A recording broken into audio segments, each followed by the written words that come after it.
Round बर आपकी दो तरीके की समझ लो कॉमनली इस्तेमाल होती है।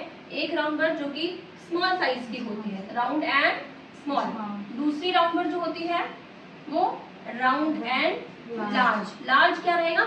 हेड लार्ज रहेगा उसका। ये हेड पार्ट आपका लार्ज रहेगा और ये हेड इसका स्मॉल रहेगा।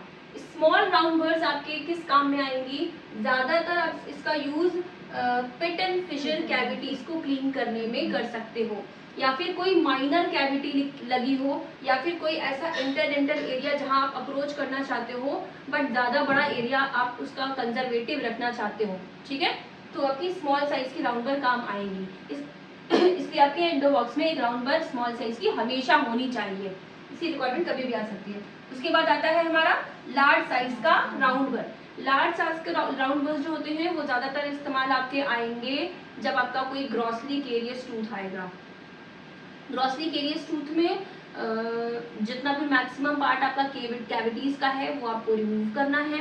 या फिर राउंड बर आपके तभी इस्तेमाल आ सकते हैं जब आपको अपनी एक्सिस ओपनिंग मोलर्स में करनी है। ठीक, वो भी कोशिश तो हमेशा करना कि स्मॉल साइज से ही पहले स्टार्ट करिए। आप एक डिच महसूस कर लीजिए, उसके बाद डी रूफिंग के दौरान आप अपना लार्ज साइज का राउंड बर इस्तेमाल कर सकते हो। ठीक है, डी रूफिंग में भी आपका लार्ज साइज का राउंड बर बहुत अच्छा हेल्प करता है। ठीक है, बर्ड्स के बारे में आपको ये चीजें समझनी है। राउंड बर, large size. Grossly carious tooth में कैविटीज रिमूव करने का काम आएगा। ग्रॉसली केरियस वो भी मोलर्स में हो तो ज्यादा बेटर है।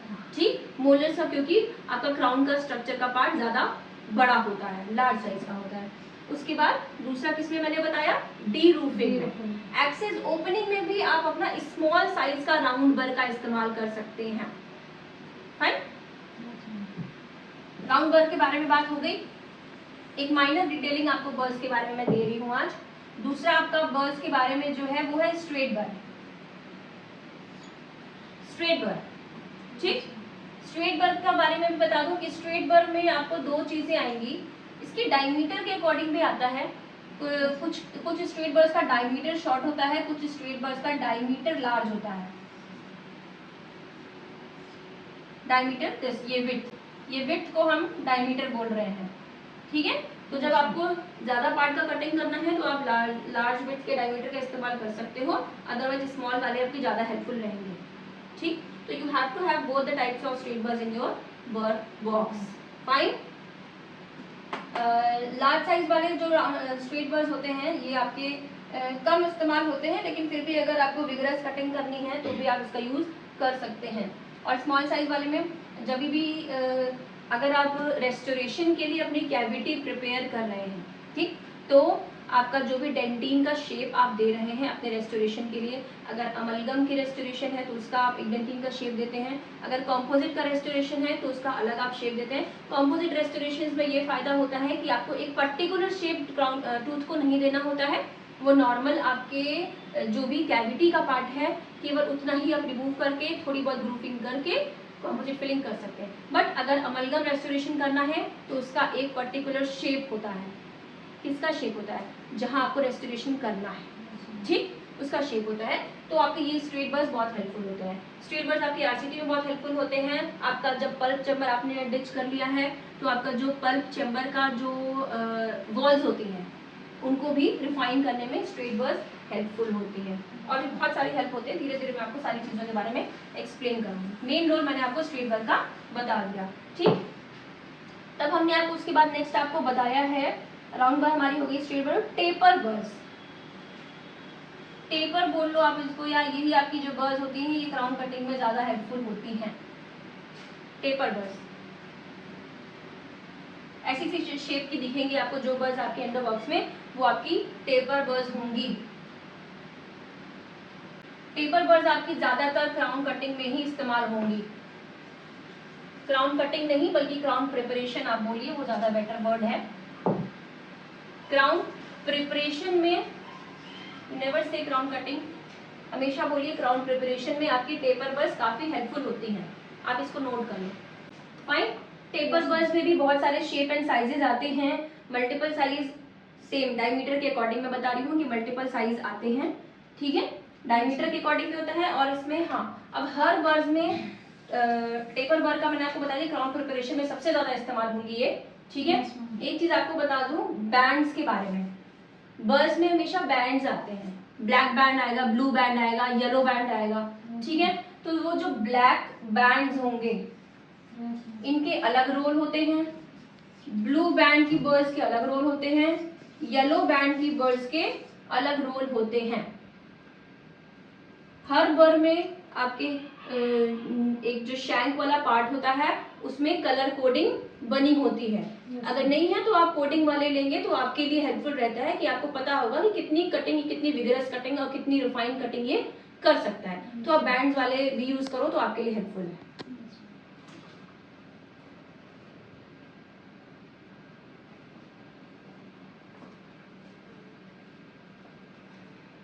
जो ब्लैक कलर की आपकी कोटिंग होगी बर्ड्स की, ठीक, वो काफी कोर्स होती हैं, काफी कोर्स होती हैं। ये बहुत विगरस कटिंग करते हैं।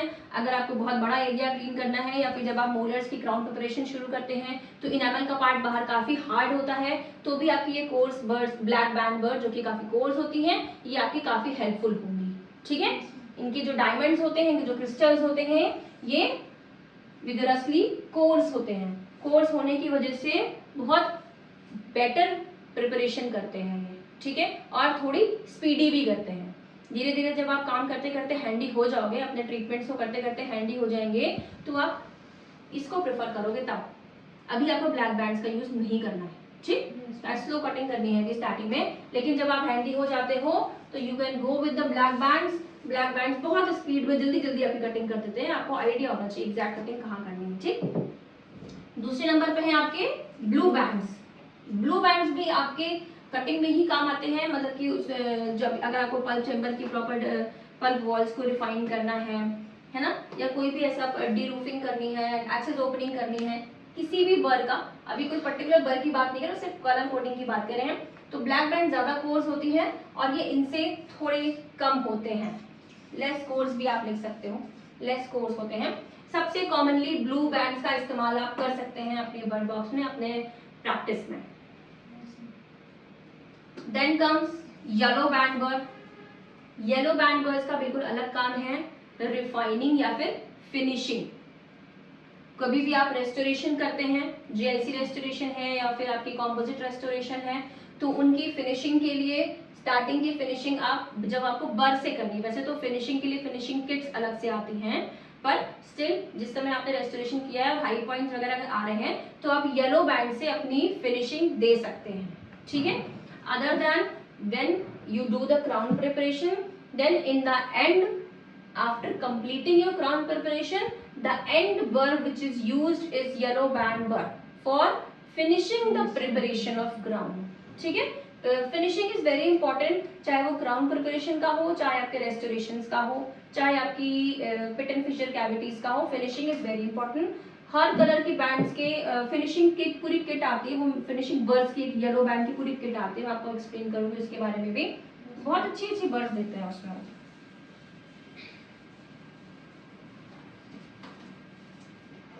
ऑक्लूजन कटिंग के लिए दो टाइप की बर्ड्स आपके बर्ड बॉक्स में ज्यादातर अवेलेबल होनी चाहिए, हेल्पफुल होता है आपके ऑक्लूजन प्रिपरेशन में। एक होती है ऐसी शेप की, इसमें भी आपके ब्लैक ब्लू सब आते हैं, और दूसरा आपका थोड़ा सा ऐसा शेप होता है, पूरी तरह से फ्लेम शेप इसको नहीं बोल सकते हैं, but this really helps very nicely in the cutting, in the preparation of crowns of molars with maintaining the dignity of cusp shapes and fissure shapes and pit shapes, ठीक है। This burr will help in continuous disocclusion of the molars। जब आप molars का ऊपर का cusp proper तरीके से remove करना चाहते हो तो ये पूरा स्ट्रेट स्ट्रेट सीधा सीधा पूरा, जैसे मान लीजिए ये आपका मोलर है, ठीक है, इसमें ये कस्प है, ये हमारे हाई कस्प है, जब हम ये फ्लैट वाली ऑक्लूजन पर चलाएंगे तो ये पूरा पूरा फ्लैट कर देगा इसको, ठीक। और ये जो आपकी लगभग फ्लेम शेप टाइप की जो होती है, ये क्या करता है, इसका ये जो कॉर्नर वाला पार्ट है वो ऐसे सीट करता है आपके मोलर के कस्प पे, ठीक। तो आपको ये क्राउन के शेप के अकॉर्डिंग कटिंग करके देता है। तो I usually prefer this shape Burr for the disocclusion or the occlusal preparation of crown during crown preparation. ठीक, this one is very nicely.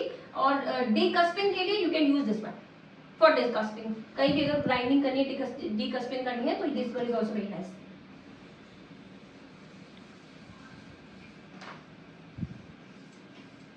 जब आपके वेंडर्स आते हैं आपके पास, तो आप उनसे बोले कि आपके पास मोलर कटिंग के लिए कौन कौन सी बर्स हैं, और सारी तो वो एक्सप्लेन, तो वो दिखाएंगे आपको, तो उसमें आप जब देखोगे तो आपको समझ में आ जाएगा कौन सी आपकी यूज की और कौन सी नहीं है. ठीक है, तो हमने ऑक्लूजन रिमूवल के लिए भी बात कर ली है. अब now comes the flame shape बर. एक ये भी बहुत कॉमन बर है. आज हम सिर्फ बहुत ही कॉमनली यूज बर्स के बारे में ज्यादातर बात कर रहे हैं, जो आपकी बर बॉक्स में होनी चाहिए, जिनके होते हुए आप अपना लगभग सारा ट्रीटमेंट कर सकते हो अपने क्लिनिक में. ठीक है, चाहे वो रेस्टोरेशन हो, चाहे वो रूट कैनाल ट्रीटमेंट हो, आप इन बर्स के होते हुए सारा ट्रीटमेंट कर सकते हो. एक आपकी फ्लेम शेप बर आती है. ये फ्लेम शेप्ड बर जनरली मैं जब यूज करती हूँ तो either this is used when I do the composite restoration of molars और प्रीमोलर्स.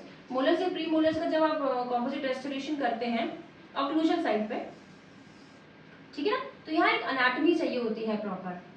जब आप मान लीजिए कोई हाई पॉइंट आपका इस एरिया पे आ रहा है, इतना नहीं आता जैसे मैंने दिया है, पर फॉर शोइंग मैंने अपना कर दिया है. अगर कोई हाई पॉइंट यहाँ पर आ रहा है तो ये फ्लेम शेप का जब आप यहाँ पे ऐसे रखते हो ना, तो ये एक अच्छा शेप देता है यहाँ पर.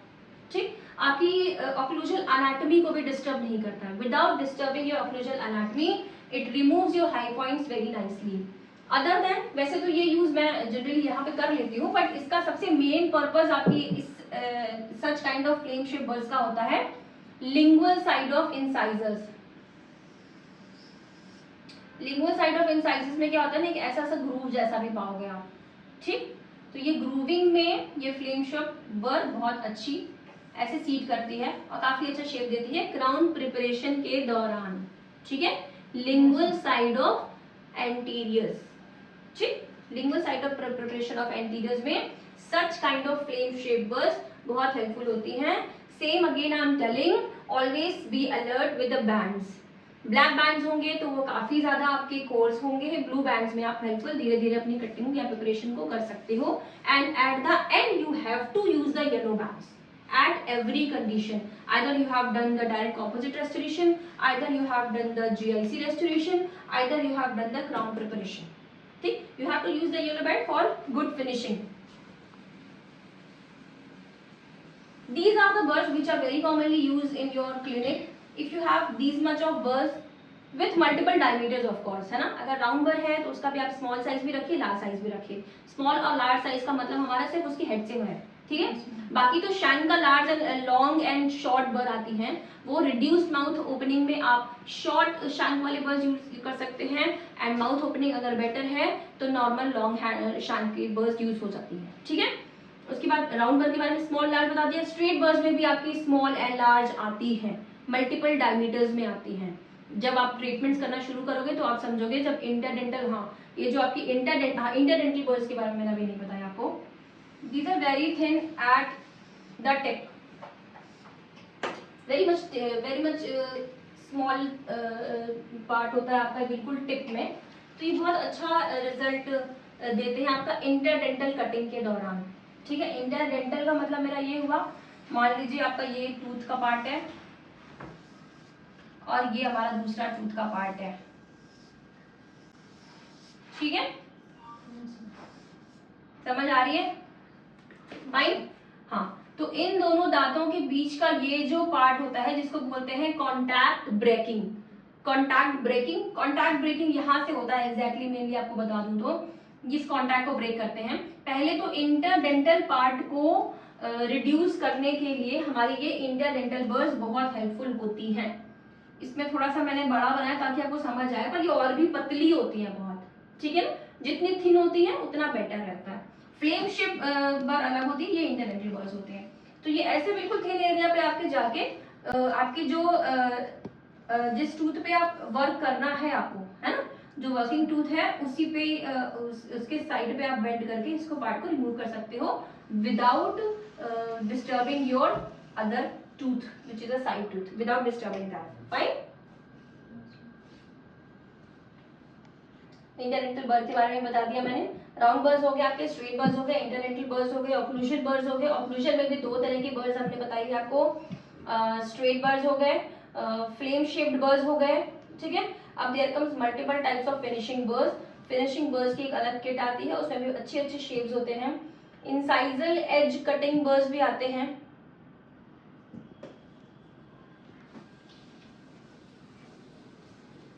I'll tell you some of the birds come with a good marking. क्या होता है ना, एक कुछ बर्ड्स ऐसे आती हैं, ऐसा होता है उनमें शेप, फिर ये स्ट्रेट हुआ, फिर ऐसा होता है शेप, फिर ये स्ट्रेट हुआ, फिर ऐसा होता है शेप, फिर ये स्ट्रेट हुआ, and it continues like this, है ना। इस टाइप की बर्ड्स आपकी किस समय हेल्पफुल होती हैं, ये आपकी ज्यादा इस्तेमाल नहीं आएंगी क्राउन प्रिपरेशन के दौरान, स्पेशली इन एंटीरियर्स, अपर एंटीरियर्स, जो आपका सेंट्रल इंसाइजर है मान लीजिए, ठीक है। मैं इनको ज्यादा नहीं इस्तेमाल करती हूँ। ये मान लीजिए आपका सेंट्रल इंसाइजर है, तो these are depth marking birds.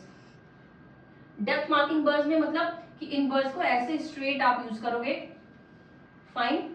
एक डेप्थ आपकी यहां आ जाएगी, दूसरी डेप्थ आपकी यहां आ जाएगी, तीसरी डेप्थ आपकी बिल्कुल एज पे आ जाएगी, ठीक है। तो 3 जगह पर आपको डेप्थ मिल जाएगी, एक बार अपनी बर्ड चला लोगे। इसका अपना मेजरमेंट होता है, इनका विड्थ का 0.5 mm आपको चाहिए, 1 mm चाहिए, वो अपनी क्राउन प्रिपरेशन के दौरान करते करते आप समझ जाओगे कि इस टूथ में आपको कितना डेप्थ जाना है। वैसे तो सब क्राउन के अलग अलग, हर क्राउन के अलग अलग डेप्थ होती है, पीएफएम के लिए अलग चाहिए, जर्कोनिया के लिए अलग चाहिए, ये ऐसी चीजें होती हैं, ठीक है। वो डेप्थ के बारे में हम आपको आगे जब हम क्राउन के बारे में बताएंगे तो ये बताएंगे कि कितनी कटिंग किसके लिए चाहिए।